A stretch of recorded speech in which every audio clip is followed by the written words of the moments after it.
Hi മക്കളെ, നമുക്കിനി നമ്മളുടെ കെമിസ്ട്രി പ്രാക്ടിക്കലിൽ വളരെ പ്രധാനപ്പെട്ട ഒരു എക്സ്പെരിമെൻ്റാണ് കണ്ടക്ട് ചെയ്യാനുള്ളത്. നിങ്ങൾക്കറിയാം, വോളിമെട്രിക് അനാലിസിസ്, അതിനെ നമുക്ക് ടൈട്രേഷൻ എന്ന് പറയാം. ഇവിടെ നമ്മൾ പ്രധാനമായും നമ്മുടെ ഹയർ സെക്കൻഡറി സിലബസിൽ ആസിഡ് ബേസ്ഡ് ടൈട്രേഷനാണ് നമുക്ക് ചെയ്യാനുള്ളത്. ഒരു സ്റ്റാൻഡേർഡ് ആസിഡ് ഉപയോഗിച്ചുകൊണ്ട് ബേസിൻ്റെ കോൺസെൻട്രേഷൻ, അൺനോൺ സൊല്യൂഷൻ ബേസിൻ്റെ കോൺസെൻട്രേഷൻ നമുക്ക് കണ്ടെത്താം. അതിനെ നമുക്ക് ആസിഡിമെട്രി എന്ന് പറയും. അതുപോലെ തിരിച്ചും ഒരു സ്റ്റാൻഡേർഡ് ആൽക്കലി ഉപയോഗിച്ച് അല്ലെങ്കിൽ ബേസ് ഉപയോഗിച്ചുകൊണ്ട് ആസിഡിൻ്റെ കോൺസെൻട്രേഷനാണ് നമ്മൾ കണ്ടെത്തിയെങ്കിൽ അതിനെ ആൽക്കലിമെട്രി എന്നും പറയും. ഇവിടെ നമ്മളിന്ന് പ്രധാനമായും ആസിഡിമെട്രിയാണ് ചെയ്യാൻ പോകുന്നത്. അപ്പോൾ നമുക്കിവിടെ അവൈലബിൾ ആയിട്ടുള്ളത് ഹൈഡ്രോക്ലോറിക് ആസിഡും സോഡിയം ഹൈഡ്രോക്സൈഡും തമ്മിലുള്ള ടൈട്രേഷനാണ്. അപ്പോൾ സ്റ്റാൻഡേർഡ് ഹൈഡ്രോക്ലോറിക് ആസിഡ് ഉപയോഗിച്ചുകൊണ്ട് നമുക്ക് സോഡിയം ഹൈഡ്രോക്സൈഡിൻ്റെ കോൺസെൻട്രേഷൻ കണ്ടെത്താം. അപ്പോൾ അതിനെ നമുക്ക് അസിഡിമെട്രി എന്ന് പറയാം. അപ്പോൾ എന്താണ് സ്റ്റാൻഡേർഡ് ഹൈഡ്രോക്ലോറിക് ആസിഡ് എന്ന് പറഞ്ഞാൽ? അപ്പോൾ ഒരു ലബോറട്ടറി സബ്സ്റ്റൻസിനെ നമ്മൾ സ്റ്റാൻഡേർഡ് എന്ന് പറയുമ്പോൾ പ്രധാനമായും നമുക്ക് അതിൻ്റെ കോൺസെൻട്രേഷൻ ഓൾറെഡി അറിയാം. അപ്പോൾ ടൈട്രേഷൻ റിയാക്ഷന് മുന്നേ തന്നെ നമുക്ക് HCl-ൻ്റെ അല്ലെങ്കിൽ ഹൈഡ്രോക്ലോറിക് ആസിഡിൻ്റെ കോൺസെൻട്രേഷൻ അറിയാം. അതുകൊണ്ടാണ് അതിനെ സ്റ്റാൻഡേർഡ് എന്ന് പറയുന്നത്. അപ്പം ഈ അസിഡിമെട്രിയിൽ നമ്മൾ പരിചയപ്പെടേണ്ട ചില ഉപകരണങ്ങളുണ്ട്. അത് ഞാനൊന്ന് പരിചയപ്പെടുത്താം. ഇവിടെ ഞാനൊരു സ്റ്റാൻഡിൽ കുറച്ച് ഹൈറ്റൊക്കെ ഉള്ളൊരു ഗ്ലാസ് ഉപകരണം ക്രമീകരിച്ചിട്ടുണ്ട്. ഇതിനെ നമുക്ക് ബ്യൂററ്റ് എന്ന് പറയാം. അതുപോലെ തന്നെ മറ്റൊരു ഉപകരണമാണ് പിപ്പറ്റ് എന്ന് പറയും. അതുപോലെ തന്നെ നമുക്കൊരു കോണിക്കൽ ഫ്ലാസ്ക് അവൈലബിൾ ആണ്. ഇതാണ് കോണിക്കൽ ഫ്ലാസ്ക് എന്ന് പറയുന്നത്. അതുപോലെ ഫണൽ നമ്മളിവിടെ വെച്ചിട്ടുണ്ട്. അതുപോലെ തന്നെ ഏറ്റവും പ്രധാനപ്പെട്ട ഒരു ഉപകരണമാണ് ഈ പറഞ്ഞ സ്റ്റാൻഡേർഡ് ഫ്ലാസ്ക്. അതിൻ്റെ വോളിയം കപ്പാസിറ്റി 100 ml ആണ്. അതുപോലെ തന്നെ ഗ്ലാസ് റോഡ് അവൈലബിൾ ആണ്. പിന്നെ നമുക്ക് ആസിഡ് ബേസ് ടൈട്രേഷനിൽ നമ്മൾ പ്രധാനമായും ഉപയോഗിക്കുന്ന ഒരു ഇൻഡിക്കേറ്റർ ഇവിടെ അവൈലബിൾ ആണ്. ഫിനോഫ്തലിൻ ഇൻഡിക്കേറ്ററാണ് നമ്മൾ ഈ ടൈട്രേഷനിൽ ഉപയോഗിക്കുന്നത്. ഫിനോഫ്തലിൻ.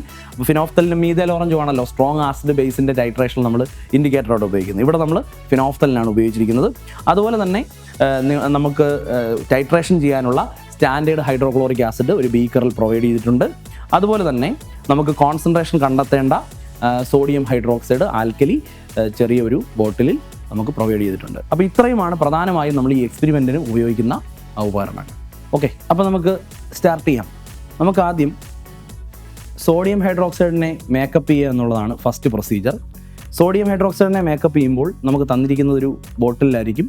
അതിനെ നമുക്ക് ഒരു നിശ്ചിത വോളിയം നിങ്ങൾക്ക് സ്കൂളിൽ നിന്ന് പ്രൊവൈഡ് ചെയ്യും. നിങ്ങളതിനെ ഒരു സ്റ്റാൻഡേർഡ് ഫ്ലാസ്കിലേക്ക് മേക്കപ്പ് ചെയ്യുക. സ്റ്റാൻഡേർഡ് ഫ്ലാസ്കിലേക്ക് മേക്കപ്പ് ചെയ്യുമ്പോൾ സ്റ്റാൻഡേർഡ് ഫ്ലാസ്കിൽ 100 ml എന്നുള്ളതാണ് അതിൻ്റെ വോളിയം റേഞ്ച്. അതിവിടെ മാർക്ക് ചെയ്തിട്ടുണ്ട്. ഒരു റിങ് പോലെ ഒരു മാർക്കിംഗ് ഇവിടെ ഉണ്ട്. അപ്പോൾ നമ്മൾ ഈ സോഡിയം ഹൈഡ്രോക്സൈഡിനെ ഈ സ്റ്റാൻഡേർഡ് ഫ്ലാസ്കിലേക്ക് ട്രാൻസ്ഫർ ചെയ്ത് വാട്ടർ ആഡ് ചെയ്തുകൊണ്ട് നമ്മൾ ഈ മാർക്കിംഗ് വരെ കൊണ്ടുവരുന്നു. അതാണ് ആദ്യത്തെ പ്രൊസീജിയർ എന്ന് പറയുന്നത്. അപ്പം സ്റ്റാൻഡേർഡ് ഫ്ലാസ്കിൽ ഒരു ചെറിയ അടപ്പുണ്ടാകും. നമ്മൾ മെല്ലെ അത് മാറ്റി ഒരു ക്ലീൻ ഫണൽ അതിലേക്ക് ഇൻസേർട്ട് ചെയ്യുന്നു. അതിനുശേഷം നമ്മൾ ഗ്ലാസ് റോഡ് ഉപയോഗിച്ചിട്ടാണ് നമ്മൾ ഈ പറയുന്ന സോഡിയം ഹൈഡ്രോക്സൈഡിനെ ഇതിലേക്ക് ട്രാൻസ്ഫർ ചെയ്യുന്നത്. അപ്പോൾ നമ്മൾ ഗ്ലാസ് റോഡിനെ ഇങ്ങനെ ഒന്ന് ചരിച്ച് അതിലേക്ക് പ്ലേസ് ചെയ്യുന്നു. അപ്പം നമ്മൾ എന്ത് ചെയ്യുക, ഈ സ്റ്റാൻഡേർഡ് ഫ്ലാസ്കിനെ താഴെ വെച്ച് ഈ ഗ്ലാസ് റോഡിനെ നമ്മളൊന്ന് ചരിച്ച് പിടിച്ചിട്ടാണ് നമ്മൾ ആ ഗ്ലാസ് റോഡിലൂടെയാണ് ഈ സോഡിയം ഹൈഡ്രോക്സൈഡിനെ ഈ സ്റ്റാൻഡേർഡ് ഫ്ലാസ്കിലേക്ക് ട്രാൻസ്ഫർ ചെയ്യുന്നത്. വളരെ കെയർഫുള്ളായി നമ്മളത് ചെയ്യണം. അങ്ങനെ നമുക്ക് പതുക്കെ എന്ത് ചെയ്യാം, ഈ ഒരു ഫാഷനിൽ നമുക്ക് തന്നിരിക്കുന്ന സോഡിയം ഹൈഡ്രോക്സൈഡിനെ സ്റ്റാൻഡേർഡ് ഫ്ലാസ്കിലേക്ക് ട്രാൻസ്ഫർ ചെയ്യാം. ഇനി നമ്മൾ ചെയ്യേണ്ടത്, ഇതിൽ സോഡിയം ഹൈഡ്രോക്സൈഡിൻ്റെ കണ്ടൻറ്റ് ബാക്കിയുണ്ടാവും. നമ്മൾ വാഷ് ബോട്ടിൽ നിന്നും അല്പം വെള്ളം എടുത്ത് എന്ത് ചെയ്യുക, ഇത് നന്നായി ഒന്ന് വാഷ് ചെയ്ത് വീണ്ടും അതിലൂടെ തന്നെ ഒഴിക്കുക. എന്നിട്ട് നമ്മൾ ഈ ഒരു ബോട്ടിൽ അങ്ങ് മാറ്റി വെക്കുക. ഗ്ലാസ് റോഡിൽ പറ്റി പിടിച്ചിരിക്കുന്ന സോഡിയം ഹൈഡ്രോക്സൈഡിനൊക്കെ ഒന്ന് വാഷ് ചെയ്ത് അല്പം മാത്രമേ വെള്ളം ഇതിലേക്ക് ഒഴിക്കാവൂ. കാരണം നമ്മൾ ഒരുപാട് വെള്ളം ഇതിൽ ഒഴിച്ചു കഴിഞ്ഞാൽ വോളിയത്തിൽ വ്യത്യാസം ഉണ്ടാകും. ആ മാർക്കിന് മുകളിലേക്ക് വാട്ടർ കയറി പോകുന്നതിന് കാരണമാവും. അങ്ങനെ ഗ്ലാസ് റോഡിനെ നമുക്ക് മെല്ലെ അവിടെ നിന്ന് മാറ്റാം. അതിനുശേഷം ഫണലിൻ്റെ എൻഡ് വേണമെങ്കിൽ ജസ്റ്റ് 1-2 ഡ്രോപ്പ് വെള്ളം കൊണ്ടൊന്ന് വാഷ് ചെയ്ത് ആ പറയുന്ന സ്റ്റാൻഡേർഡ് ഫ്ലാസ്കിലേക്ക് ഒഴിക്കാം. ഇത് നമ്മൾ ഏറ്റവും കെയർഫുള്ളായി ചെയ്യേണ്ട ഒരു എക്സ്പെരിമെൻ്റാണ്. ഇപ്പോൾ നമ്മളിതിലേക്ക് നമ്മുടെ കയ്യിൽ തന്നിരിക്കുന്ന അൺനോൺ സോഡിയം ഹൈഡ്രോക്സൈഡ് സൊല്യൂഷൻ ഈ സ്റ്റാൻഡേർഡ് ഫ്ലാസ്കിൽ ട്രാൻസ്ഫർ ചെയ്തിട്ടുണ്ട്. ഇനി നമ്മുടെ ജോലി എന്ന് പറയുന്നത് ഈ വാട്ടർ ആഡ് ചെയ്ത് ഈ സ്റ്റാൻഡേർഡ് ഫ്ലാസ്കിൻ്റെ 100 ml മാർക്കിംഗ് വരെ നമ്മൾ ഈ സൊല്യൂഷനെ കൊണ്ടുവരിക എന്നുള്ളതാണ്. ഓക്കെ, അവിടെയാണ് കെയർഫുള്ളായിട്ട് ചെയ്യേണ്ടത്. ആദ്യം നമുക്ക് കുറച്ച് സ്പീഡിലൊക്കെ വാട്ടർ അതിലേക്ക് ആഡ് ചെയ്യാം. മുകളിലേക്ക് പോകുന്നതനുസരിച്ച് കുറച്ച് കെയർഫുള്ളായിട്ട് ചെയ്യേണ്ടതായിട്ട് വരും. കാരണം ഇവിടെ ബബിൾസ് ഒക്കെ പ്രൊഡ്യൂസ് ചെയ്യും. നമ്മൾ കറക്റ്റായിട്ട് ആ മാർക്കിങ്ങിൽ കൊണ്ട് നടത്തണം. എങ്കിൽ മാത്രമേ നമുക്ക് എക്സ്പെരിമെൻ്റൽ വാല്യൂ കൃത്യമായി കിട്ടൂ. ഓക്കെ, അപ്പോൾ ഈ രീതിയിൽ നമ്മൾ എന്ത് ചെയ്യുന്നു, ആ മാർക്കിങ്ങിലേക്ക് കൊണ്ടുവരും. അവിടെ ബബിൾസ് ഒക്കെ ഉണ്ടെങ്കിൽ നമ്മളതൊന്ന് പോകുന്നവരെ വെയിറ്റ് ചെയ്യണം. കുറച്ച് പതുക്കെ ഇതിലേക്ക് ആഡ് ചെയ്യുന്നതാണ് ഏറ്റവും നല്ലത്. അപ്പോൾ നമ്മൾ ഏകദേശം ആ വരയുടെ മുകളിലേക്ക് അല്ലെങ്കിൽ അടുത്തെത്താറായി. ഇനി വളരെ കെയർഫുള്ളായിട്ട് വേണം നമ്മൾ എന്ത് ചെയ്യാൻ, അതിലേക്ക് ട്രാൻസ്ഫർ ചെയ്യാൻ. ഇനി നോക്കിയേ, ഏകദേശം ഇപ്പോൾ നമ്മൾ നോക്കിക്കഴിഞ്ഞാൽ ഈ സൊല്യൂഷൻ ആ വരയുടെ ഏറ്റവും അടുത്തായി. ഇനി നമുക്ക് ഡ്രോപ്പ് ബൈ ഡ്രോപ്പ് ആയിട്ട് വളരെ കെയർഫുള്ളായിട്ടാണ് ആയിരിക്കണം നമ്മൾ ഇനി ഇതിലേക്ക് വാട്ടർ ആഡ് ചെയ്യേണ്ടത്. കാരണം നമ്മൾ ഇനി ഭയങ്കര സ്പീഡിൽ നമ്മൾ വെള്ളം ഇതിലേക്ക് ആഡ് ചെയ്താൽ ഈ വരയ്ക്ക് മുകളിലേക്ക് വെള്ളം കയറിപ്പോയി വാല്യൂ തെറ്റാൻ സാധ്യതയുണ്ട്, കൂടുതൽ ഡൈലൂട്ടഡ് ആവാൻ സാധ്യതയുണ്ട്. അതുകൊണ്ട് അങ്ങനെ വരാതിരിക്കാൻ വേണ്ടി നമുക്ക് എന്ത് ചെയ്യും, ഇനി കെയർഫുള്ളായി. ഇപ്പോൾ ബബിൾസ് ഒന്നും ഇല്ല, ഇപ്പോൾ ക്ലിയർ സൊല്യൂഷനായി.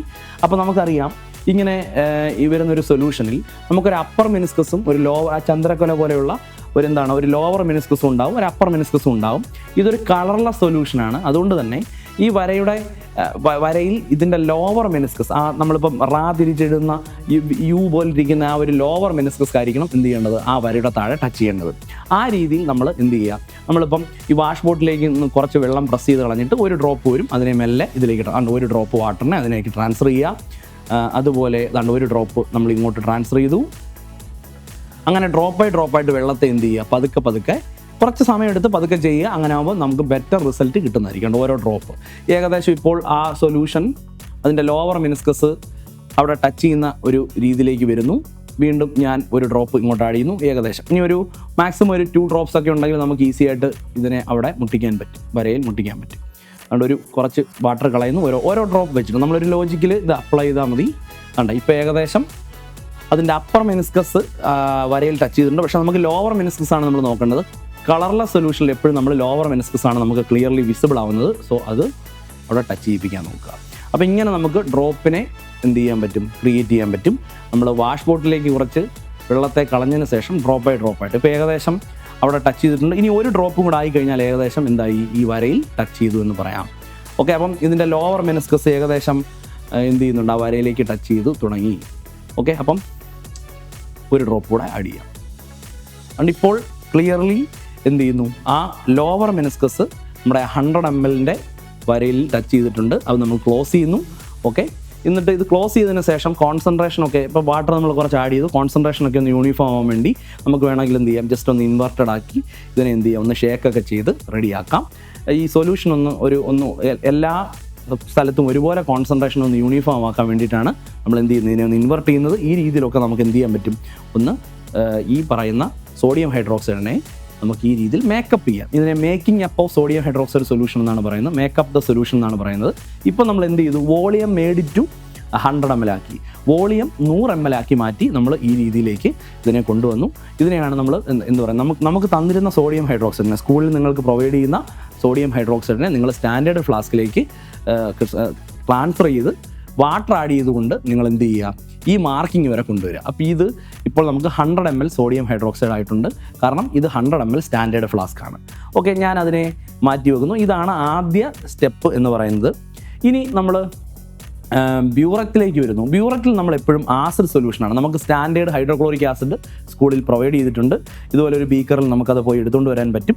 അപ്പോൾ ഈ സ്റ്റാൻഡേർഡ് ഹൈഡ്രോക്ലോറിക് ആസിഡിനെയാണ് നമ്മൾ എങ്ങോട്ട് ട്രാൻസ്ഫർ ചെയ്യേണ്ടത്, നമുക്ക് ബ്യൂററ്റിലേക്ക് ട്രാൻസ്ഫർ ചെയ്യണം. അപ്പോൾ ബ്യൂററ്റിൽ നമ്മൾ ആസിഡാണ് എടുക്കുന്നത്, മറന്നു പോകരുത്. ബ്യൂററ്റിൽ ആസിഡ് എടുക്കുന്നു. ഓക്കെ, ഇനി പിപ്പറ്റ് നമ്മൾ കുറച്ച് കഴിഞ്ഞ് പരിചയപ്പെടും. അയാളിൽ നമ്മൾ ബേസാണ് എടുക്കുന്നത്. എപ്പോഴും ബ്യൂററ്റിൽ നമ്മൾ ആസിഡാണ് എടുക്കുന്നത്, അത് ഓർമ്മയിൽ സൂക്ഷിക്കുക.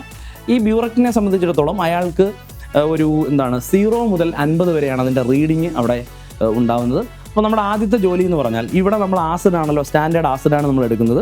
അപ്പം നമ്മൾ ആദ്യത്തെ ജോലി, ഇപ്പോൾ ഈ ബ്യൂററ്റിൽ യാതൊരു വിധത്തിലുള്ള സബ്സ്റ്റൻസുകളും ഇല്ല, നമ്മളിതിലേക്ക് ആസിഡ് ട്രാൻസ്ഫർ ചെയ്യുകയാണ്.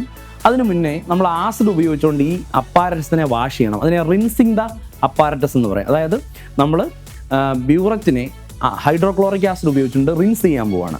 അപ്പോൾ അല്പം ആസിഡിനെ അതിലേക്കൊന്ന് ട്രാൻസ്ഫർ ചെയ്യുക, ഒരു ശകലം, ഒരുപാട് വേസ്റ്റ് ആകാത്ത രീതിയിൽ ഒരല്പം ഹൈഡ്രോക്ലോറിക് ആസിഡിനെ ബ്യൂററ്റിലേക്ക് ട്രാൻസ്ഫർ ചെയ്യുന്നു. എന്നിട്ട് നമ്മൾ എന്ത് ചെയ്യുന്നു, ഈ അകത്ത് വീണ ഹൈഡ്രോക്ലോറിക് ആസിഡിനെ കംപ്ലീറ്റ്ലി ഈ അപ്പാരറ്റസിനകം മുഴുവൻ നമ്മൾ ആക്കുകയാണ്. ഇതിനെയാണ് റിൻസിങ് ദ ബ്യൂററ്റ് എന്ന് പറയുന്നത്. ഇതൊക്കെ എക്സ്റ്റേണൽ എക്സാമിനർ ഒബ്സർവ് ചെയ്യുന്നതാണ്, നിങ്ങൾ റിൻസ് ചെയ്യുന്നുണ്ടോ എന്നൊക്കെ. ഇതിനകത്ത് ഡസ്റ്റ് പാർട്ടിക്കിളോ അല്ലെങ്കിൽ വാട്ടറിൻ്റെ കണ്ടൻറ്റോ ഒക്കെ ഉണ്ടെങ്കിൽ അത് പോകാൻ വേണ്ടിയിട്ടാണ് നമ്മളിങ്ങനെ റിൻസ് ചെയ്യുന്നത്. അപ്പം ഈ അപ്പാരറ്റസിനെ ഹൈഡ്രോക്ലോറിക് ആസിഡ് ഉപയോഗിച്ചുകൊണ്ട് നമ്മൾ വാഷ് ചെയ്യുകയാണ്. അതിനെ rinsing the burette with hydrochloric acid എന്നാണ് പറയുന്നത്. ഓക്കെ, ഇതിന് ശേഷം കുറച്ച് നേരം ഒന്ന് ഇങ്ങനെയൊക്കെ ആക്കി കഴിഞ്ഞതിന് ശേഷം നമ്മൾ ഇനിയിപ്പോൾ ഈ ആസിഡിനെ നമ്മൾ മറ്റൊരു കാര്യത്തിന് ഉപയോഗിക്കുന്നില്ല, അതിനെ നമ്മൾ സിങ്കിലേക്ക് തുറന്നങ്ങ് കളയുക, അതങ്ങ് പൊയ്ക്കോട്ടെ. കാരണം അത് ഉപയോഗിച്ച് നമ്മൾ വാഷിംഗ് പർപ്പസിന്, റിൻസിങ് പർപ്പസിനല്ലേ നമ്മളത് ഉപയോഗിച്ചത്. അപ്പോൾ അതിനെ എന്ത് ചെയ്യുക, അപ്പം ആസിഡ് ഉപയോഗിച്ചുകൊണ്ട് ബ്യൂററ്റിനെ നമ്മൾ എന്ത് ചെയ്തു, റിൻസ് ചെയ്തു. അപ്പോൾ അതവിടെ പോയി. അതിനുശേഷം ഇതിൻ്റെ ടാപ്പ് നന്നായി ക്ലോസ് ചെയ്തിട്ട് വേണം അതിലേക്ക് വീണ്ടും ഹൈഡ്രോക്ലോറിക് ആസിഡിനെ ഫില്ല് ചെയ്യാൻ. നമ്മൾ ടാപ്പ് ഓപ്പൺ ആക്കിക്കൊണ്ട് ചെയ്യുന്ന അബദ്ധങ്ങളൊക്കെ ചില കുട്ടികൾക്കൊക്കെ സംഭവിക്കാറുണ്ട്. ഇത് നന്നായി ക്ലോസ് ചെയ്യാൻ ശ്രമിക്കുക, അതാണ് നമുക്ക് വേണ്ടത്. ഓക്കെ, അപ്പം ക്ലോസ് ചെയ്തതിന് ശേഷം ഞാൻ ഇനി എന്താണ് ഈ 50 ml ഇവിടെ ഒരു 0 മാർക്കിംഗ് ഉണ്ട്, ഈ 0 വരെ ഞാൻ ഹൈഡ്രോക്ലോറിക് ആസിഡിനെ ഫില്ല് ചെയ്യാൻ പോവുകയാണ്. എപ്പോഴും കണ്ണിന് നേരെ വെച്ച് എക്സ്പെരിമെൻ്റ് ചെയ്യുന്നതായിരിക്കും വൃത്തി. നമുക്ക് കുറച്ചും കൂടി ഒരു ആക്യുറസി ഉണ്ടാകും. ഓക്കെ, അപ്പോൾ HCl ഞാൻ മെല്ലെ മെല്ലെ എന്ത് ചെയ്യുന്നു, ഈ ബ്യൂററ്റിലേക്ക് ട്രാൻസ്ഫർ ചെയ്യുന്നു. അതിന് 0യ്ക്ക് മുകളിൽ കുറച്ച് കൊണ്ടുവരിക, എന്നിട്ട് നമുക്കത് ടാപ്പ് തുറന്ന് അതിൻ്റെ വോളിയം നമുക്ക് അഡ്ജസ്റ്റ് ചെയ്യാവുന്നതാണ്. ഓക്കെ, ഞാൻ അല്പം മുകളിലേക്ക് കൊണ്ടുവന്നിട്ടുണ്ട്, 0യ്ക്ക് മുകളിലേക്ക് കൊണ്ടുവന്നിട്ടുണ്ട്. ഞാനിനി വീണ്ടും സിങ്കിലേക്ക് പോയി അത് എന്ത് ചെയ്യുക, ആ കറക്റ്റ് മാർക്കിലേക്ക്. എപ്പോഴും നമ്മൾ കളർലെസ് സൊല്യൂഷനിൽ നമ്മൾ ലോവർ മെനിസ്കസ് ആണ് എടുക്കുന്നത്, ഞാൻ ഓൾറെഡി പറഞ്ഞു. അപ്പോൾ നമ്മൾ ലോവർ മെനിസ്കസ് ആ വരയിൽ ടച്ച് ചെയ്യുന്ന രീതിയിൽ തന്നെ എന്ത് ചെയ്യുക, നമ്മളത് ക്ലോസ് ചെയ്യുക. ഇപ്പോൾ ഇതിൽ എക്സാക്ട്ലി 50 ml ഹൈഡ്രോക്ലോറിക് ആസിഡ് എടുത്തിട്ടുണ്ട്. ലോവർ മെനിസ്കസ് ആണ് ആ വരയിൽ 0യിൽ ടച്ച് ചെയ്തിരിക്കുന്നത്, നിങ്ങൾ മനസ്സിലാക്കുക. പിന്നെ ഞാൻ സ്റ്റാൻഡിലേക്ക് അതിനെ വീണ്ടും ഉറപ്പിക്കുന്നു. ടൈട്രേഷൻ ചെയ്യുന്നതിന് മുമ്പ് സ്റ്റാൻഡിലേക്ക് അതിനെ ഉറപ്പിക്കുന്നു. അപ്പോൾ അതിൻ്റെ ടാപ്പ് എൻ്റെ ലെഫ്റ്റ് ഹാൻഡിൽ വരത്തക്ക രീതിയിലാണ്, ലെഫ്റ്റ് ഹാൻഡ് കൊണ്ടാണ് ഞാനത് ഓപ്പറേറ്റ് ചെയ്യുന്നത്. റൈറ്റ് സൈഡിലേക്ക് ഇരിക്കണം ഇതിൻ്റെ ടാപ്പ് എന്ന് പറയുന്നത്, അല്ലെങ്കിൽ അതിൻ്റെ ആ ഒരു കൺട്രോളിങ് ആയിട്ടുള്ള ഒരു സെക്ഷനാണത്. നമുക്ക് ഈ ലിക്വിഡിൻ്റെ ഫ്ലോ അഡ്ജസ്റ്റ് ചെയ്യാനൊക്കെ പറ്റും ഈ ടാപ്പിൻ്റെ ഒരു കൺട്രോളിങ് ഉപയോഗം വഴി. അപ്പോൾ ലെഫ്റ്റ് ഹാൻഡ് കൊണ്ടാണ് ഞാനത് ക്രമീകരിക്കുന്നത്. അപ്പോൾ ഞാനിപ്പോൾ എന്താ ചെയ്തത്, 100 ml സോഡിയം ഹൈഡ്രോക്സൈഡ് സ്റ്റാൻഡേർഡ് ഫ്ലാസ്കിൽ സ്റ്റാൻഡർഡൈസ് ചെയ്തു, അല്ലെങ്കിൽ മേക്കിംഗ് ചെയ്തു വെച്ചിരിക്കുകയാണ്. ഹൈഡ്രോക്ലോറിക് ആസിഡിനെ ബ്യൂററ്റിൽ എടുത്തിട്ടുണ്ട്. ഇനി പ്രധാനപ്പെട്ട ജോലി കോണിക്കൽ ഫ്ലാസ്കിലേക്ക് ഈ നമ്മൾ മേക്കപ്പ് ചെയ്തിരിക്കുന്ന സോഡിയം ഹൈഡ്രോക്സൈഡിനെ 20 ml ഇതിലേക്ക് ഈ കോണിക്കൽ ഫ്ലാസ്കിലേക്ക് ട്രാൻസ്ഫർ ചെയ്യുക എന്നുള്ളതാണ് ഏറ്റവും പ്രധാനപ്പെട്ട ജോലി. അതിന് നമ്മൾ ഉപയോഗിക്കുന്ന ഉപകരണമാണ് പിപ്പറ്റ്. അപ്പോൾ 20 ml of sodium hydroxide is pipetted out to the conical flask. അതാണ് ഇനി അടുത്തത്. അങ്ങനെ 20 ml സോഡിയം ഹൈഡ്രോക്സൈഡ് നമ്മൾ ഇതിലേക്ക് പിപ്പറ്റ് ചെയ്തതിന് ശേഷം ഇൻഡിക്കേറ്റർ ആഡ് ചെയ്യുന്നു, നമ്മൾ ടൈട്രേഷൻ പ്രോസസ്സ് നടത്തുന്നു. എന്നിട്ട് വോളിയം മെഷർ ചെയ്യുന്നു, ഏത് വോളിയത്തിലാണ് നമുക്ക് ന്യൂട്രൽ പോയിന്റ് എന്ന് പറഞ്ഞാൽ എൻഡ് പോയിന്റ് കിട്ടിയതെന്ന് മനസ്സിലാക്കുന്നു. അതിലേക്കൊക്കെ നമ്മൾ വരികയാണ്. അപ്പോൾ നമുക്ക് അടുത്ത ജോലി, ഇപ്പോൾ നമ്മൾ ആദ്യം ചെയ്യുന്നത് തന്നിരിക്കുന്ന സോഡിയം ഹൈഡ്രോക്സൈഡിനെ 100 ml ആയി മേക്കപ്പ് ചെയ്യുക. അതിനുശേഷം തന്നിരിക്കുന്ന ഹൈഡ്രോക്ലോറിക് ആസിഡിനെ റിൻസ് ചെയ്യുന്ന ശേഷം ബ്യൂററ്റിലേക്ക് ഫില്ല് ചെയ്യുക. അത് 50 ml ആക്കി വെക്കുക. കൃത്യമായി അതിൻ്റെ ലോവർ മെനിസ്കസ് ആ വരയിൽ ടച്ച് ചെയ്യുന്ന രീതിയിൽ ക്രമീകരിക്കുക. അത് കഴിഞ്ഞിട്ട് ശേഷം പിപ്പറ്റ് നമ്മുടെ കയ്യിലെടുത്തതിന് ശേഷം പിപ്പറ്റിനെയും റിൻസ് ചെയ്യണം. ഈ പിപ്പറ്റിലേക്ക് നമ്മൾ സോഡിയം ഹൈഡ്രോക്സൈഡാണ് എടുക്കുന്നത്. സോഡിയം ഹൈഡ്രോക്സൈഡിൻ്റെ അടപ്പ് വീണ്ടും തുറക്കുക, അടപ്പിന് വൃത്തിയുള്ള ഏതെങ്കിലും സ്ഥലത്തേക്ക് മാറ്റി വെക്കുക. അതിനുശേഷം നമ്മൾ ഇതിനെയും റിൻസ് ചെയ്യണം. ഈ അപ്പാരറ്റസിൽ നമ്മൾ സോഡിയം ഹൈഡ്രോക്സൈഡ് എടുത്തിട്ടില്ല, നമ്മൾ അല്പം സോഡിയം ഹൈഡ്രോക്സൈഡ് ഇതിലേക്ക് എടുക്കുന്നു. അത് സക്ക് ചെയ്ത് നമ്മൾ വലിച്ച് മുകളിലോട്ട് എടുക്കുക. ജ്യൂസൊക്കെ കുടിക്കുന്നത് പോലെ സ്ട്രോ ഉപയോഗിച്ചുകൊണ്ട് വലിച്ചെടുക്കുന്ന പോലെ നമ്മൾ എന്ത് ചെയ്യുക, സക്ക് ചെയ്തെടുക്കുകയാണ് ചെയ്യുന്നത്. ഞാനൊരല്പം എന്ത് ചെയ്തു, സോഡിയം ഹൈഡ്രോക്സൈഡിനെ ഇത് എടുത്തിട്ടുണ്ട്. ഒരല്പം സോഡിയം ഹൈഡ്രോക്സൈഡ് ഇതിലേക്ക് കയറിയിട്ടുണ്ട്. ഇതിനകം കഴുകാൻ വേണ്ടിയാണ്, റിൻസ് ചെയ്യാൻ വേണ്ടിയിട്ടാണല്ലോ നമ്മളിത് എടുത്തത്. ഞാൻ നോക്കി എൻ്റെ ചൂണ്ടുവിരൽ അല്ലെങ്കിൽ 4 ഫിംഗർ ഉപയോഗിച്ചിട്ടാണ് ഞാനിത് ക്ലോസ് ചെയ്തിരിക്കുന്നത്. അപ്പോൾ ഞാൻ ഈ 4 ഫിംഗർ വിട്ട് കഴിഞ്ഞാൽ ഇതിൽ കയറിയിരിക്കുന്ന ലിക്വിഡ് താഴേക്ക് പോകും. അപ്പോൾ അത് ക്ലോസ് ചെയ്തിട്ട് വേണം, ഏകദേശം ഈ ഒരു ഫാഷനിൽ വേണം നമ്മൾ എന്ത് ചെയ്യാൻ, ഇതിനെ ഹോൾഡ് ചെയ്യാൻ. അപ്പം പിപ്പറ്റ് ഹോൾഡ് ചെയ്യുന്നത് ഈ ഒരു ഫാഷനിൽ ആയിരിക്കണം ഹോൾഡ് ചെയ്യാൻ. അപ്പം നമ്മൾ എന്ത് ചെയ്യുന്നു, ഇതിനെ വീണ്ടും ഇയാളെയും റിൻസ് ചെയ്യുന്നു. അപ്പോൾ നമ്മൾ നേരെ കൈയൊക്കെ വിട്ടിട്ട് ഇതുപോലെ ഹൊറിസോണ്ടലായിട്ട് 1-2 തവണ ഇതുപോലെയൊക്കെ ഒന്ന് ആക്കി കഴിഞ്ഞ് കഴിഞ്ഞാൽ നമുക്ക് ഈസി ആയിട്ട് എന്ത് ചെയ്യാൻ പറ്റും, ഇയാളെയും റിൻസ് ചെയ്യാൻ പറ്റും. എന്നിട്ട് ആ സൊല്യൂഷനെ നമ്മൾ എന്ത് ചെയ്യുക, ആ സൊല്യൂഷനെ നമ്മൾ എയർ ബബിൾസ് ഒക്കെ ഉണ്ടാകും, ആ സൊല്യൂഷനെ നമ്മൾ പുറത്തേക്ക് കളയും. അപ്പം ഈ പറയുന്ന സോഡിയം ഹൈഡ്രോക്സൈഡ് ഉപയോഗിച്ചുകൊണ്ട് നമുക്ക് എന്ത് ചെയ്യാൻ പറ്റും. അപ്പോൾ ലാസ്റ്റ് ഒരു ഡ്രോപ്പൊക്കെ ഉണ്ടാകും, അതിങ്ങനെ നമ്മൾ ഒന്ന് ജസ്റ്റ് താഴേക്കൊന്ന് ഷേക്ക് ചെയ്ത് കഴിയുമ്പോഴത്തേന് കംപ്ലീറ്റ് ലിക്വിഡും അതിൽ നിന്ന് പോകുന്നതാണ്. അപ്പോൾ ഈ രീതിയിൽ നമുക്ക് ഈ അപ്പാരറ്റസിനെ എന്ത് ചെയ്യാൻ പറ്റും, റിൻസ് ചെയ്യാൻ പറ്റും. ഇനി നമ്മൾ ചെയ്യേണ്ടത്, ഇതിൽ മുകളിലൊരു മാർക്കിംഗ് ഉണ്ട്, അത് എക്സാക്ട്ലി 20 ml ആണ്. 20 ml ആണ് ഇതിൻ്റെ വോളിയം എന്ന് പറയുന്നത്. ആ മാർക്കിംഗ് വരെ നമ്മൾ സോഡിയം ഹൈഡ്രോക്സൈഡിനെ കൊണ്ടുവരിക എന്നുള്ളതാണ്. ഓക്കെ, അപ്പോൾ നമ്മൾ ശ്രദ്ധിക്കേണ്ടത്, വീണ്ടും നമ്മൾ ഇതിനെ ഒന്ന് ഇറക്കി വെക്കുന്നു. എന്നിട്ട് നമ്മൾ എന്ത് ചെയ്യുന്നു, മുകളിലേക്ക് സക്ക് ചെയ്തെടുക്കുകയാണ്.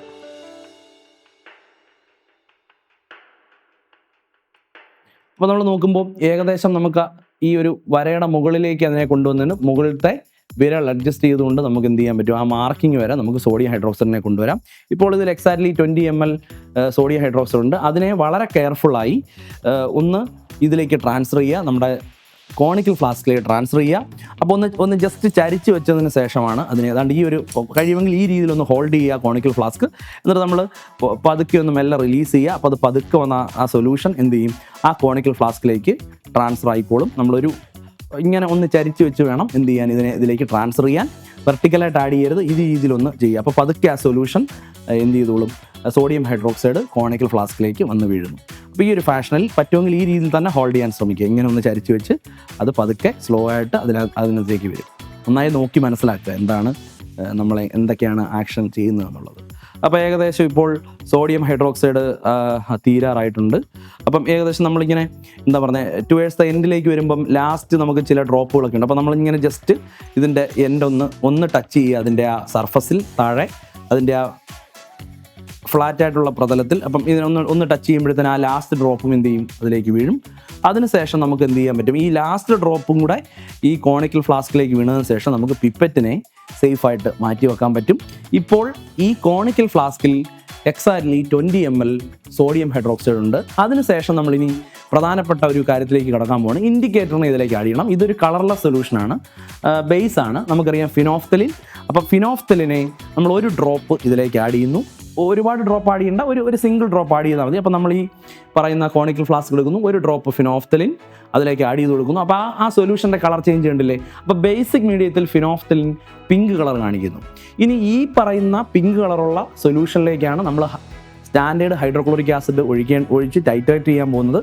അപ്പം ഒരു പർട്ടിക്കുലർ വോളിയം ഹൈഡ്രോക്ലോറിക് ആസിഡ് ഇതിൽ വീണ് കഴിയുമ്പോൾ കംപ്ലീറ്റ് ന്യൂട്രലൈസേഷൻ, കാരണം ഹൈഡ്രോക്ലോറിക് ആസിഡും സോഡിയം ഹൈഡ്രോക്സൈഡും കൂടെ റിയാക്ട് ചെയ്യുന്നു. നമുക്ക് പ്രിൻസിപ്പിൾ അറിയാം, ആസിഡ് ബേസ് റിയാക്ഷനാണ്, ന്യൂട്രലൈസേഷനാണ് നടക്കുന്നത്. അപ്പോൾ HCl ഇതിലേക്ക് വീണ് കഴിഞ്ഞാൽ ഈ കളർ ഡിസപ്പിയർ ആവാൻ തുടങ്ങും. ബേസിക് മീഡിയത്തിലാണ് ഈ പിങ്ക് കളർ ഉണ്ടാകുന്നത്. അപ്പോൾ ആഫ്റ്റർ ന്യൂട്രലൈസേഷൻ ഈ പിങ്ക് കളർ എന്ത് ചെയ്യുന്നു, ഡിസപ്പിയർ ചെയ്യപ്പെടുന്നു. ആ ബേസിക് മീഡിയം മാറി അത് ന്യൂട്രൽ മീഡിയമായിട്ട് മാറുന്നു. പിന്നെ വീഴുന്ന ഓരോ ഡ്രോപ്പും ഹൈഡ്രോക്ലോറിക് ആസിഡ് എക്സസ് ആണ്. അപ്പോൾ ആസിഡ് മീഡിയത്തിൽ നമ്മളുടെ ഫിനോഫ്തലിൻ കളർലെസ് ആണ്. അപ്പോൾ നമ്മൾ ടൈട്രേഷൻ തുടങ്ങുകയാണ്. അപ്പം ടൈട്രേഷൻ സ്റ്റാൻഡിലേക്ക് നമ്മൾ ഇതെടുക്കുന്നു. ഞാൻ റൈറ്റ് ഹാൻഡ് കൊണ്ട് കോണിക്കൽ ഫ്ലാസ്കിനെ ഹോൾഡ് ചെയ്യുന്നു. ലെഫ്റ്റ് ഹാൻഡ് കൊണ്ടാണ് ഞാൻ നേരത്തെ പറഞ്ഞതുപോലെ നമ്മുടെ ബ്യൂററ്റിൻ്റെ ടാപ്പ് അഡ്ജസ്റ്റ് ചെയ്യുന്നത് ലെഫ്റ്റ് ഹാൻഡ് കൊണ്ടാണ്. അപ്പം ഇത് നമ്മൾ താഴേക്ക് നോക്കി കളർ എപ്പോഴാണ് ഡിസപ്പിയർ ചെയ്യുന്നത് നോക്കിയിട്ടാണ് നമ്മൾ എക്സ്പെരിമെൻറ്റ് അവസാനിപ്പിക്കുന്നത്. അപ്പോൾ ഞാൻ ടൈട്രേഷൻ സ്റ്റാർട്ട് ചെയ്യുന്നു. ഈ രീതിയിൽ നമുക്ക് എന്ത് ചെയ്യാം, ഞാനൊരു റൊട്ടേഷനോട് ഇവിടെ അപ്ലൈ ചെയ്യുകയാണ്. എൻ്റെ റൈറ്റ് ഹാൻഡ് കൊണ്ട് ഞാൻ എന്ത് ചെയ്യുന്നു, ഈ പറയുന്ന കോണിക്കൽ ഫ്ലാസ്കിനെ റൊട്ടേറ്റ് ചെയ്യുന്നു. എന്നിട്ട് ലെഫ്റ്റ് ഹാൻഡ് കൊണ്ട് ഞാൻ ആ ടാപ്പ് അഡ്ജസ്റ്റ് ചെയ്യുന്നുണ്ട്. അപ്പം മെല്ലെ മെല്ലെ ആസിഡ് ഇതിലേക്ക് വീഴുന്നതായിട്ട് നമുക്ക് കാണാൻ പറ്റും. നമ്മൾ മുകളിലത്തെ റീഡിങ്ങിലേക്കൊന്നും പോകണ്ട. നമ്മൾ എന്ത് ചെയ്യുക, നമ്മൾ താഴേക്ക് തന്നെ നോക്കി നിൽക്കുക. ഇങ്ങനെ റൊട്ടേഷൻ അപ്ലൈ ചെയ്യുക. റൊട്ടേഷൻ അപ്ലൈ ചെയ്തിട്ട് ഏത് പർട്ടിക്കുലർ വോളിയത്തിലാണോ ഈ കളർ കംപ്ലീറ്റ്ലി ഡിസപ്പിയർ ചെയ്യുന്നത് എന്ന് നമ്മൾ നോക്കുക. ഓക്കെ, ഇപ്പോൾ നോക്കൂ, ആ കംപ്ലീറ്റ് ഈ ഒരു വോളിയത്തിൽ കംപ്ലീറ്റ്ലി ആ കളർ ഡിസപ്പിയർ ആയി ട്രാൻസ്പെറൻറ്റ് സൊല്യൂഷനായിട്ട് മാറി എന്ന് നമുക്ക് മനസ്സിലാക്കാം.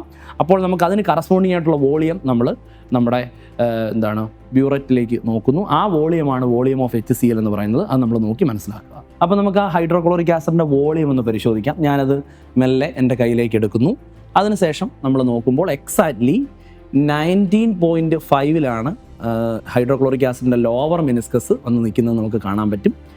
19.5 എന്ന് പറഞ്ഞ റീഡിങ്. അപ്പോൾ വോളിയം ഓഫ് ഹൈഡ്രോക്ലോറിക് ആസിഡ് 19.5 ആണ് എന്ന് പറഞ്ഞാൽ 19.5 HCl ഉപയോഗിച്ചാണ് നമ്മൾ ആ ന്യൂട്രലൈസേഷൻ കംപ്ലീറ്റ് ആയത്. അപ്പോൾ സോഡിയം ഹൈഡ്രോക്സൈഡിനെ ന്യൂട്രലൈസ് ചെയ്യാൻ 19.5 ml HCl ആവശ്യമായി വന്നു എന്നാണ് അർത്ഥം. അപ്പം ഈ എക്സ്പെരിമെൻറ്റ് നമ്മൾ എന്ത് ചെയ്യുന്നു, ഇതിനെ റീഫിൽ ചെയ്യുകയും ഈ എക്സ്പെരിമെൻറ്റ് ഒരു 2 തവണയും കൂടെ നമ്മൾ ചെയ്ത് നോക്കുന്നു. നമുക്ക് കൺകോർഡൻറ്റ് വാല്യൂ കിട്ടണം.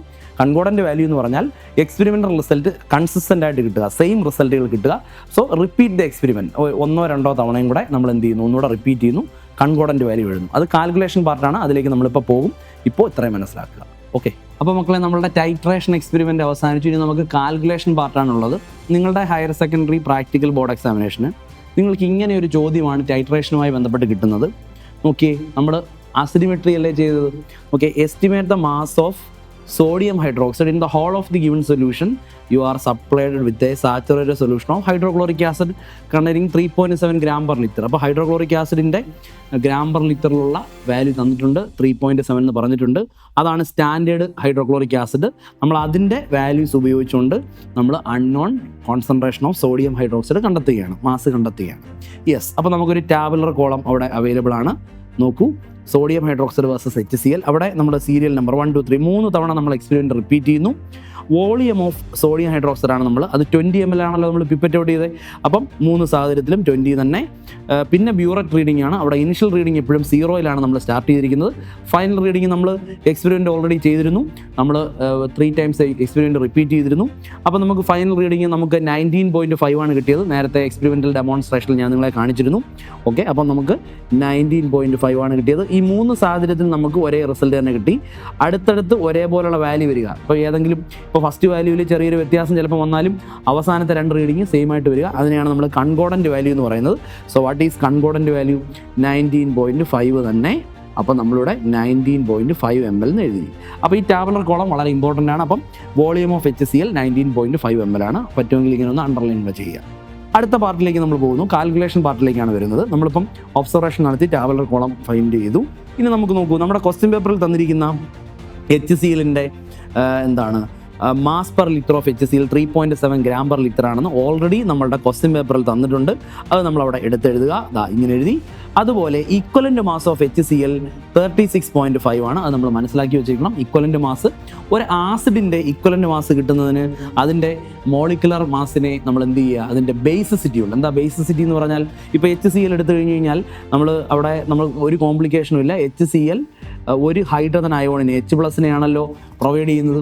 അപ്പോൾ അതിനെയാണ് അതിൻ്റെ ബേസിസിറ്റി എന്ന് പറയുന്നത്. അപ്പം ഹൈഡ്രജൻ്റെ 1 ആണ് മാസ്, ക്ലോറിൻ്റെ 35.5 ആണ്. അപ്പോൾ 36.5 ആണ് മോളിക്കുലർ മാസ് HClൻ്റെ. അപ്പം HCl പ്രൊവൈഡ് ചെയ്യുന്ന ഹൈഡ്രജൻ അയോണിൻ്റെ എണ്ണം എത്ര? 1 അല്ലേ? അപ്പോൾ ബേസിസിറ്റി 1 ആണ്. അപ്പോൾ 36.5നെ 1 കൊണ്ട് ഡിവൈഡ് ചെയ്താൽ 36.5 തന്നെ കിട്ടും. അപ്പോൾ ഈക്വലൻ്റ് മാസ് ഓഫ് HCl അത് നിങ്ങൾ ബൈ ഹാർട്ട് ചെയ്ത് വെക്കുക, 36.5 ആണ്. അതുപോലെ സോഡിയം ഹൈഡ്രോക്സൈഡിൻ്റെ 40 ആണ്. കാരണം സോഡിയം ഹൈഡ്രോക്സൈഡ് ബേസ് ആണ്. ബേസിൻ്റെ ഈക്വലൻ്റ് മാസ് കാണാൻ മോളിക്കുലർ മാസിനെ ആസിഡിസിറ്റി കൊണ്ട് ഡിവൈഡ് ചെയ്യണം. സോഡിയം ഹൈഡ്രോക്സൈഡ് പ്രൊവൈഡ് ചെയ്യുന്ന OH- എണ്ണം 1 അല്ലേ? അതുകൊണ്ട് തന്നെ 40/1 40 കിട്ടും. അത് നമുക്ക് പിന്നീട് എത്താം. ഇപ്പോൾ നമ്മൾ ഈക്വലൻ്റ് വെയിറ്റ് ഓഫ് HCl എഴുതി. അവിടെ നമ്മൾ നോർമാലിറ്റിയിലേക്ക് വരുന്നു. നോർമാലിറ്റി ഓഫ് HCl N1 എന്ന് എടുക്കുന്നു. അപ്പം mass per litre divided by equivalent mass ആണ് നോർമാലിറ്റി ഓഫ് HCl. അപ്പം മാസ് പെർ ലിറ്റർ ഇവിടെ ക്വസ്റ്റ്യൻ തന്നിട്ടുണ്ട് 3.7. ഈക്വലൻ്റ് വെയിറ്റ് 36.5 എന്ന് നമുക്കറിയാം. അപ്പം 36.5 എന്നറിയാം. അപ്പോൾ നമ്മൾ വാല്യൂയിലേക്ക് വരുമ്പം 0.1014 നോർമൽ എന്ന് കിട്ടും. HClൻ്റെ നോർമാലിറ്റി. വോളിയം ഓഫ് HCl നമ്മളിപ്പോൾ 19.5 ആണെന്ന് കണ്ടെത്തിയിട്ടുണ്ട്. നമ്മൾ ടൈട്രേഷൻ വാല്യൂയിൽ കിട്ടിയാണ്. നമ്മൾ പിപ്പറ്റ് ഔട്ട് ചെയ്ത സോഡിയം ഹൈഡ്രോക്സൈഡിൻ്റെ വോളിയം 20 ml ആണ്. ഇനി നമുക്ക് നോർമാലിറ്റി ഓഫ് സോഡിയം ഹൈഡ്രോക്സൈഡ് ആണ് കണ്ടുപിടിക്കേണ്ടത്. അതിന് നമുക്ക് ഈ നോർമാലിറ്റി ഇക്വേഷൻ അവൈലബിൾ ആണ്. N1V1 = N2V2. അതിൽ കൊടുത്തുകൊണ്ട് നമ്മൾ N2 കണ്ടുപിടിക്കും. N2 എന്ന് പറഞ്ഞാൽ 0.0989 നോർമലാണ്. അതാണ് സോഡിയം ഹൈഡ്രോക്സൈഡിൻ്റെ നോർമാലിറ്റി. അത് നമ്മളിവിടെ നോർമാലിറ്റി ഇക്വേഷൻ്റെ സഹായത്തോടുകൂടി കണ്ടുപിടിക്കുന്നു. Equivalent weight of sodium hydroxide 40 ആണെന്ന് അത് അവൈലബിൾ ആണ്. അതിന് ആ ഇക്വലൻ്റ് വെയിറ്റിൽ നിന്നും നോർമാലിറ്റിയിൽ നിന്നും, അപ്പോൾ നമുക്ക് നോക്കിയേ, normality = mass per litre divided by equivalent weight അല്ലേ? അപ്പോൾ ഇക്വലൻ്റ് വെയിറ്റിനെ നോർമാലിറ്റി കൊണ്ട് മൾട്ടിപ്ലൈ ചെയ്താൽ ആ വാല്യൂ എല്ലാം നമ്മുടെ കയ്യിൽ സോഡിയം ഹൈഡ്രോക്സൈഡിൻ്റെ ഉണ്ട് 0.0989 40 ഉണ്ട്. രണ്ടും കൂടെ മൾട്ടിപ്ലൈ ചെയ്യുമ്പോൾ 3.956 gram per liter ആണ് mass per litre of sodium hydroxide കിട്ടുന്നത്. ഇനി mass of sodium hydroxide in the whole of the given solution കാണാൻ mass per litre divide by 10. ഈ 10 വരുന്നത് നമ്മൾ എന്ത് ചെയ്യുന്നു? 100/1000 കൊണ്ട് ഇതിനെ മൾട്ടിപ്ലൈ ചെയ്യുന്നു മാസ് പെർ ലിറ്ററിനെ. കാരണം നമ്മൾ mass of sodium hydroxide in the whole of the given solution കണ്ടുപിടിക്കാൻ മാസ് പെർ ലിറ്റർ ഇൻറ്റു 100/1000. അപ്പം 100/1000 ആകുമ്പോൾ 10 ആവുമല്ലോ. അപ്പോൾ 3.956 ഡിവൈഡഡ് ബൈ 10 നമുക്ക് ഫൈനൽ ആൻസർ 0.3956 gram എന്ന് കിട്ടും. അതാണ് നമ്മുടെ റിസൾട്ട്. അപ്പം നമ്മൾ റിസൾട്ട് എടുത്തിടുന്നു. The mass of sodium hydroxide in the whole of the given solution is = 0.3956 gram. ഇങ്ങനെ നമുക്ക് നമ്മുടെ റിസൾട്ടിലേക്ക് പോവാം. ഓക്കെ അല്ലേ?